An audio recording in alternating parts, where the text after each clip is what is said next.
सध्या आपण सगळेच ग्लोबल सिटीजन्स झालोय, त्यामुळे क्रिसमस हा आपला सण नसला तरी सुद्धा आपण या सणाला सुद्धा आपलंसं केलंय. क्रिसमसच्या निमित्ताने किंवा नववर्षागमनाच्या निमित्ताने जर घरात डेकोरेशन करायचं असेल तर त्यासाठी बाहेरून वस्तू आणण्यापेक्षा घरच्या घरीच वस्तू तयार केल्या तर काय मजा येईल ना. म्हणजे आपला वेळही सत्कारणी लागेल आणि शिवाय घराचंही सुशोभीकरण होईल.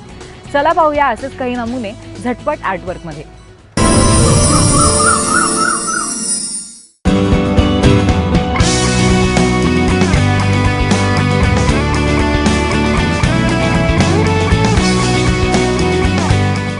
नमस्कार, माझं नाव उषा पणशीकर.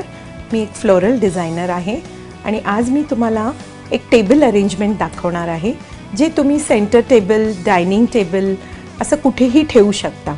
तर हे इलॉंगेटेड असं अरेंजमेंट आपण आज करणार आहोत.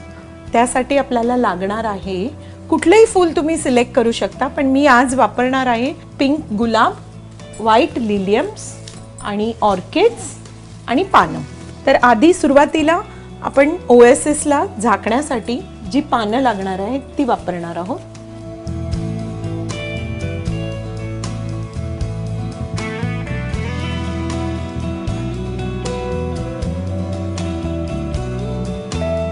अशा रीतीने तो थोडंसं आपण जे ब्रिक वापरतोय ते झाकून घेतल्यानंतर आपण मेन फ्लावर्स वापरणार आहोत.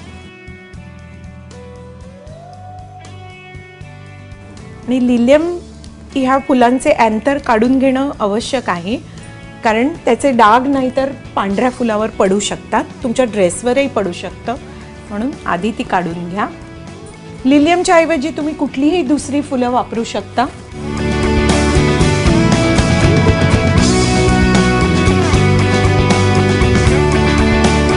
अशा प्रकारे आपण हे इलॉंगेटेड असं फ्लावर अरेंजमेंट रेडी केलेलं आहे. यात तुम्ही दुसरे कुठल्याही प्रकारचे फ्लावर्स वापरू शकता. इथे मी लिलियम्स वापरले आहे. तुम्ही कुठलेही मोठी फ्लावर्स, ॲस्टर आहे, गुलाब आहे, मोठे गुलाब आहेत, ते वापरून असं अरेंजमेंट करू शकता. आणि मग हे तुम्ही कुठेही ठेवू शकता, टेबलाच्या, कॉफी टेबलावर, डायनिंग टेबलावर, कुठेही.